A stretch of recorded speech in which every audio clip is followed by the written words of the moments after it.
So Telangana assembly 2025 మార్చిలో 42% BC రిజర్వేషన్లు బిల్లును ఆమోదించినప్పటికీ రాష్ట్రపతి దగ్గర ఇప్పటి వరకు పెండింగ్ లో ఉంది అని అంటే ఈ ఆలస్యానికి కారణం ఏంటి?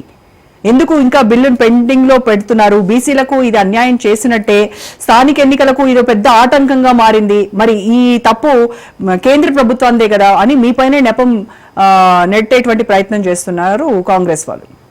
ఒకటి రోజా మేడం, ఏదైతే 42% అమలు చేస్తూ ఈ రోజు రాష్ట్ర ఎన్నికల కమిషన్ ఇచ్చినటువంటి షెడ్యూల్ ఏదైతే ఉందో భారతీయ జనతా పార్టీ మనస్ఫూర్తిగా అంగీకరిస్తుంది, స్వాగతం చెప్తుంది. ఆ విషయంలో మాకు రెండవ ఆలోచన అటువంటిది లేదు. కాకపోతే బీసీలను మోసం చేసేటువంటి ఒక కుట్రలో వ్యూహాల్లో ఎత్తుగడల్లో రేవంత్ రెడ్డి గారి పాలన జరుగుతుంది అనేటువంటిది మా బాధ. 42% బీసీలకు రావాలా, అసలైన బీసీలకు రావాలా, ముస్లింలు ఉండకూడదు అని మేము కోరుకుంటున్నాం. అట్లా ఉందని మేము అనుకుంటున్నటువంటి ఒక సందర్భం లోపల ఈ రోజు మా రాష్ట్ర అధ్యక్షుడు రామచంద్రరావు గారు కూడా స్వాగతించారు. దీని మీద మాకు శేషభిషలు లేవు. కాకపోతే దీంట్లో పెద్ద కుట్ర వ్యూహాలు ఎత్తుగడలు సర్కస్ ఫిట్లు రేవంత్ రెడ్డి గారు చేస్తున్నారు. చట్టావగాన ఇప్పుడు మీరు అన్నారు రాష్ట్రపతి గారి దగ్గర బిల్లు పెండింగ్ ఉంది, గవర్నర్ గారి దగ్గర ఆర్డినెన్స్ పెండింగ్ ఉంది. ఈ రెండు పెండింగ్ ఉంటే ఇవాళ నోటిఫికేషన్ ఎట్లా ఇచ్చినారు, షెడ్యూల్ ఎట్లా ఇచ్చినారు? దీనికి ఏం చెప్తారా అంటున్నా, మమ్మల్ని బ్లేమ్ చేయడానికి, బదనాం చేయడానికి. అంటే రాజకీయ అవగాహన రేవంత్ రెడ్డి గారికి న్యాయ సలహా ఉన్నట్టుండాలా? మరి అవసరం ఏముంది? 20 మాసాలుగా రాష్ట్రంలో గ్రామ పరిపాలన వ్యవస్థ కుంటుబడి భ్రష్టు పట్టినటువంటి సందర్భం లోపల కేంద్రం నుంచి వచ్చేటువంటి నిధులు సుమారుగా 3,300 కోట్లు ఇప్పటి వరకు రాకుండా పోయినటువంటి పరిస్థితి కనపడుతున్నటువంటి దాంట్లో మీరు చెప్పండి. ఇప్పుడు రాష్ట్రపతి దగ్గర పెండింగ్ ఉంది అని మమ్మల్ని బ్లేమ్ చేసుకుంటూ వచ్చినారు. గవర్నర్ గారు మేము రాష్ట్రపతికి మేము ప్రతినిధులం కాదు, భారతీయ జనతా పార్టీ రాష్ట్రపతికి ఉండేటువంటి స్వేచ్ఛ రాష్ట్రపతికి ఉంటది, ఆయనకు ఉండేటువంటి రాజకీయ పరిమితులు ఆలోచనలు ఆయనకు ఉంటాయి, గవర్నర్ గారు కూడా అదే ఉంటది. మీరు సందర్భం తెచ్చినారు కాబట్టి నేను మాట్లాడుతున్నాను. మరి ఇప్పుడు ఎట్లా జరుగుతుంది? మరి దీంట్లో ఏం జరుగుతుంది? ఈ డ్రామా ఏంది రేవంత్ రెడ్డి గారిది అంటున్నా. అంటే రాష్ట్రపతి యొక్క బిల్లు మీద సంతకం అవసరం లేదు, గవర్నర్ గారి పంచాయతీ రాజ్ చట్టం 285 ఏ సవరణకు అవకాశం లేదు, అవసరం లేదు అనుకున్నప్పుడు ఇవాళ ఇచ్చినాడు. అందుకే నేను చెప్తున్నాను మేడము, సర్కస్ ఫిట్లు చేస్తున్నాడు, బీసీలను మరొకసారి మోసం చేసేటువంటి పద్ధతి లోపల చేస్తున్నటువంటిది. దీనికి అంటే ప్రభుత్వం తరపున మేము ఇవ్వాల్సినటువంటి షెడ్యూల్ అయితే ఇచ్చేసాము, కాకపోతే ఇది కేంద్రం దగ్గర పెండింగ్ లో ఉంది కాబట్టి ఈ పాపం అంతా వాళ్ళదే అని మిమ్మల్ని రాంగ్ గా ప్రొజెక్ట్ చేసేటువంటి రాజ్యాంగబద్ధంగా ప్రమాణ స్వీకారం చేసినటువంటి రాజ్యాంగాన్ని అంబేద్కర్ గారు రాజ్యాంగం మీద చేయబెట్టి ప్రమాణ స్వీకారం చేసినటువంటి ఒక ముఖ్యమంత్రి మాట్లాడాల్సినటువంటి మాట కాదు ఇది. సందుల్లో బొందుల్లో గల్లీలో మాట్లాడుకున్నటువంటి మాట కాదు. మీరు పంపించినారు, సంతకం పెట్టలే, కోర్టు ఏమన్నది మేడం? మొన్న మీరు గవర్నర్ గారి దగ్గరికి బిల్లు పంపినారు, అది 285కు సవరణ లేదు, లేకుండానే మీరు నోటిఫికేషన్ ఇచ్చారనేటువంటిది justice high court, honourable high court justice మాట్లాడినాడు కదా. దానికి ఏం సమాధానం చెప్తారు? 50% మించకూడదు కదా, మరి ఎట్లా జారీ చేసినారు అనేటువంటిది అన్నప్పుడు ఇప్పుడు మీరు పిటిషనర్ లాయర్ అడిగినాడు, సార్ ఇప్పుడు మీరు వదిలేస్తే వీళ్ళు నోటిఫికేషన్ ఇస్తారు, దానివల్ల ఇబ్బందులు వస్తాయి అన్నప్పుడు జడ్జి మీడియాలో వచ్చినటువంటి కథనాలే నేను చెప్తున్నాడు. జడ్జి గారు ఏమన్నారు? మీరు కానీ ప్రొసీడ్ అయితే నేను ఇప్పుడు స్టే చేస్తా. ఈ మాట వాడినటువంటి మాట నిజం కాదా? ఆయన స్టే చేయలేదు. పక్క బయటికి వెళ్ళి మీరు కనుక్కొని చెప్పండి అంటే బయటికి వెళ్ళి ఎవరు అడ్వకేట్ జనరల్ గారు సుదర్శన్ గారు బయటికి వెళ్ళి 15 నిమిషాల తర్వాత టైం ఇస్తే వచ్చేసి మళ్ళీ ఏం చెప్పినాడు? ఎవరు కాంటాక్ట్లకు వస్తలేరు మా అధికారులు అని చెప్పినాడు. అది అబద్ధం కిందనే లెక్క. ఎంత కాంట్రాక్టర్ ఉండదండి, చీఫ్ సెక్రటరీ ఆటోమేటిక్ ఉంటాడు. కాబట్టి ఇప్పుడు నేను ఏం చెప్తున్నా అంటే కండిషనల్ గా జడ్జి గారు చెప్పినటువంటి అబ్జర్వేషన్స్ ఇచ్చినటువంటి అబ్జర్వేషన్స్ ఏవైతే ఉన్నాయో అవి చాలా కీలకంగా ఉన్నాయి. మీరు నోటిఫికేషన్ ఇచ్చినారు. ఇప్పుడు కూడా ఎందుకు మరి కేంద్ర ప్రభుత్వం ఎందుకు ఆమోదించలేదు? మీకు తెలియలేదా? తెలివేందా? రాష్ట్ర ప్రభుత్వం కేంద్రం ఇది కోఆపరేటివ్ ఫెడరలిజం. నా తెలివి ఏం మాట్లాడుతుంది?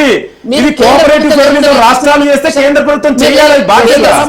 కేంద్ర ప్రభుత్వం ఆమోదించకుండా మీ నోటిఫికేషన్ ఎట్లా ఇచ్చారు? మీ లా డిపార్ట్మెంట్ ఏం చేస్తుంది? ముఖ్యమంత్రి ఏం చేస్తుంది? అదే అడుగుతున్నారు. ఎందుకు డిలే చేశారు? చేయమని చెప్పి రాష్ట్రాలు మాకు సంబంధం లేవు, రాష్ట్రాలు మా భాగంలో పార్ట్ కాదని చెప్పండి. మరి అదే మళ్ళీ మధ్యాహ్నం ఆర్గ్యుమెంట్ పెట్టక దయచేసి నీ టైం తీసుకో, మేడం దగ్గర ఇంకొక 15 నిమిషాలు టైం తీసుకొని మాట్లాడు. మీకు ఇదే అన్నట్టు ప్రజా ప్రభుత్వం అంట. ఏ ప్రభుత్వం అయినా ప్రజల చేత మీరే ప్రజా ప్రభుత్వమా? గతంలో ఉన్నది ప్రజాప్రభుత్వం కాదా? ప్రజల చేత ఎన్నుకోబడిన ఏ ప్రభుత్వం అయినా ప్రజాప్రభుత్వమే. ప్రజలు తిరస్కరించే వరకు దానికి ఒకటి మీ సోషల్ మీడియాలో మార్చుకోలేదు దయచేసి. ప్రజాప్రభుత్వం నరేంద్ర మోడీ నియంతృత్వ ప్రభుత్వానికి ప్రజాప్రభుత్వం మీరు చెప్పుకోలేకపోతే మేము చెప్పుకున్నాం. అదే డిఫరెన్స్ కదా. ఆయన వాయిస్ ఆపండి. మీరు ప్రజాప్రభుత్వం కాదన్నావు కదా, మాది ప్రజాప్రభుత్వం. గర్వంగా చెప్పుకుంటాం. కంప్లీట్ చేయండి. వెంకటరెడ్డి గారు కంప్లీట్ చేయండి. మీరు నేను ఆయన మాట్లాడుతున్న ఎట్లా కంప్లీట్ చేస్తాను మేడం? చెప్పండి. నేనేమంటున్నాను, రాష్ట్రపతి ఎందుకు ఇయ్యలేదనేది. దేశంలో ఆయన చెప్పిండు. ఇప్పుడు లింగం యాదవ్ గారు దేశంలో ఏ రాష్ట్రము చేయనటువంటి పద్ధతి లోపల 42% ఇచ్చినప్పుడు దేశంలో రాష్ట్రాలు ఎందుకు ఇయ్యలేదు? చాలా న్యాయపరమైన చిక్కులు దీంట్లో ఉన్నవి. నేను కోరుకోవడం లేదు 42% తెలంగాణ బీసీలకు రావాలని కోరుకుంటున్న భారతీయ జనతా పార్టీ తరఫున.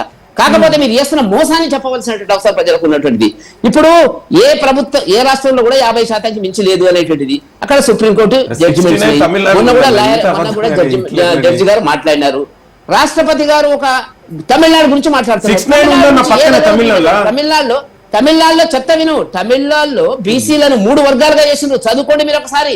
3 వర్గాలు చేసి ఇచ్చిన తర్వాత కూడా సబ్జెక్టు రివ్యూ కిందనే ఉన్నది. అది సుప్రీంకోర్టులో పెండింగ్ ఉంది. సుప్రీంకోర్టులో పెండింగ్ ఉన్నటువంటి కేసుల గురించి రాష్ట్రపతులు గవర్నర్లు సంతకాలు పెట్టారు. అది చెప్పాలా మీకు? తెలియదా? మీరు ఇవన్నీ వదిలేసి ఇవాళ నోటిఫికేషన్ ఇచ్చినారు. రేపు 8వ తారీఖు నాడు జడ్జిమెంట్ ఏమొస్తుంది ఒకటి భాగం. మళ్ళీ 9వ తారీఖు నాడు నామినేషన్స్ అంటున్నారు. చాలా చాకచక్యంగా పోతున్నారు వాళ్ళు. పోతే ఏమైతే 8వ తేదీ నాడు ఒకవేళ స్టే వచ్చినట్టయితే 9వ తారీఖు నాడు మరి. కాబట్టి హైకోర్టు జస్టిస్ గారు చెప్పిన తర్వాత కూడా వీళ్ళు నోటిఫికేషన్ ఇచ్చినారు. ఆగొచ్చు కదా, ఆయన ఇంకా 4 రోజులు ఆగొచ్చు కదా అన్నాడు. అంటే కూడా వీళ్ళు అంటే దీంట్లో ఏంటంటే ఒక్కటే మేడం, ఒక్క మాట చెప్పి ముగిస్తాను. పంతాలు పట్టింపులకు ఎందుకు పోతున్నారు రేవంత్ రెడ్డి అనేటువంటిది చాలా మందికి తెలియదు. నా రీసెర్చ్ లో నాకు వచ్చినటువంటి ఒక అభిప్రాయం ఏంటంటే, రాహుల్ గాంధీ గారు దేశం మొత్తం చెప్పాడు మోడల్ తెలంగాణ మోడల్ 41%. పెద్ద పెద్ద లక్షల కోట్ల రూపాయలు తెలంగాణ డబ్బు అడ్వర్టైజ్మెంట్లు బీహార్ పత్రికలో ఇచ్చి మీడియాలో ఇచ్చి 42% అన్నారు. మొన్న సిడబ్ల్యూసి కాంగ్రెస్ వర్కింగ్ కమిటీలో కూడా అప్రిషియేషన్ ఇచ్చినారు. ఇప్పుడు ఏమైతుందంటే ఇది కానీ ఫెయిల్ అయితే ఆయన చెప్పిన దానికి అర్థం లేదు అనేటువంటి జాతీయ స్థాయిలో ఒక విమర్శలు వస్తాయి. కాబట్టి దానికోసం ఈ తత్వంగా మేము అన్ని చేస్తున్నాం కానీ కిందికి మీదకి అయింది అని చెప్పడానికి, అంటే పోయిన కుందేలు పెద్దది అని చెప్తారు అన్నట్టు. ఇది ఇప్పుడు అది ఎట్లాగో 8వ తారీఖు నాడు ఏం జరుగుతుందో తెలియదు. కాబట్టి గతంలో వచ్చినటువంటి సుప్రీంకోర్టు జడ్జి వివిధ రాష్ట్రాలు వచ్చినట్టు. ఇంకొకటి మేడము 9వ పాయింట్ హేతుబద్ధత. జీవోలో 9వ పాయింట్ హేతుబద్ధత అనేది అన్నారు. హేతుబద్ధత అంటే ఏంటి మేడం? ఒక స్టడీ జరగాల కదా. ఏం జరగాల? గతంలో 20-30 సంవత్సరాలుగా బీసీలకు ఏ రకంగా రాజకీయాల లోపల అన్యాయం జరిగింది, విద్యలో అన్యాయం జరిగింది, ఉపాధి అని సర్వే ఉండాలి కదా. అది జరిగింది అక్కడ తమిళనాడులో జరిగింది. ఆ సర్వే లేకుండా హేతుబద్ధత లేదు అన్నారు. హేతుబద్ధత అంటే బీహార్ కేసులో ఏం జరిగింది? 2023లో బీహార్ లో 24% బీసీలు ఉన్నారు, అన్ని సామాజిక వర్గాలు ఉన్నాయి, మేము 50 నుంచి 65% ఇవ్వండి అని పోతే కొట్టేసినారు. అక్కడ ఏమన్నాడంటే మీరు హేతుబద్ధత లేదు. ఇప్పుడు ప్రపోర్స్ మేమెంతో మాకంతా ఏం డైలాగులు అంటే మేకెంతో మాకంతా అనేటువంటి చర్చ ఎక్కడ రాజ్యాంగంలో ఎక్కడుంది? ఏ సూత్రంలో ఉందో చెప్పమనండి. ఏం మాట్లాడుతున్నారు? తప్పే ఉంది. జనాభా ఇదే మీ బీజేపీ అసెంబ్లీలో చెప్పండి. బీజేపీ స్టాండ్ మీరెంతో మాకంతా మేము ఇవ్వము. ఏం మాట్లాడతారన్నా? ఒక మంచి అవకాశం వచ్చింది, మీరు సపోర్ట్ చేయండి పెద్దలు. మేమెంతో మాకంతా వద్దామా? బీసీలు బాగుపడొద్దా? నువ్వు అదే అన్నావు. ఇప్పుడు ఆంధ్ర రికార్డు అన్నావు. ఏమన్నావు? రాజ్యాంగంలో ఉందనే. అంటే రాజ్యాంగంలో మేమెంతో మాకంతా ఇవ్వద్దని ఉందా? ఏం మాట్లాడతావన్నా? బీజేపీ స్టాండ్ అదేనా చెప్పాలండి. చాలా తప్పండి. రోజా గారి చాలా తప్పు. నేను వెంకటరెడ్డి గారు మీరు చాలా సీనియర్, నేను గౌరవిస్తా. మీరు ఆ విధంగా అనొద్దు. బీసీలో ఇప్పటికే చాలా మంచి అవకాశం వచ్చింది. ఏం మాట్లాడుతున్నా? మేమెంతో మాకంతా ఇవ్వద్దా? కాదు, ఏం మాట్లాడతావు? మాట్లాడండి. మీ అధ్యక్షులతో చెప్పండి. మేము ఇవ్వము. ఏం మాట్లాడుతున్నారు? జనాభా తమాషా ప్రకారం మాకు రావాలి. మీరు వద్దంటారు. రైట్ అండి. అరే ఇప్పుడు నువ్వే అన్నావన్నా? అరే నువ్వే ఇప్పుడు అన్నావు ఆంధ్ర రికార్డు. ఒక్క నిమిషం. చెప్పండి. వెంకటరెడ్డి గారు మేమెంతో మాకెంత అని రాజ్యాంగంలో రాసుందా అని అడిగారు. మీరు ఏం మాట్లాడతారు? దాని అర్థమైంది అంటే మాకు లేదు మేము ఇవ్వం బీసీలకనేనా? ఇదేనా బీజేపీ చిత్తశుద్ధి? ఇదేనా బీసీ ప్రధాని? అరే ఏం మాట్లాడతామన్నా? బీసీలు ఇప్పటికే బీజేపీ మోసం చేసింది. ఓకే ఓకే రైట్ దయచేసి అట్లా మాట్లాడకండి. Yes, yes. బీసీలకు ఒక మంచి అవకాశం దొరికింది రోజా గారు.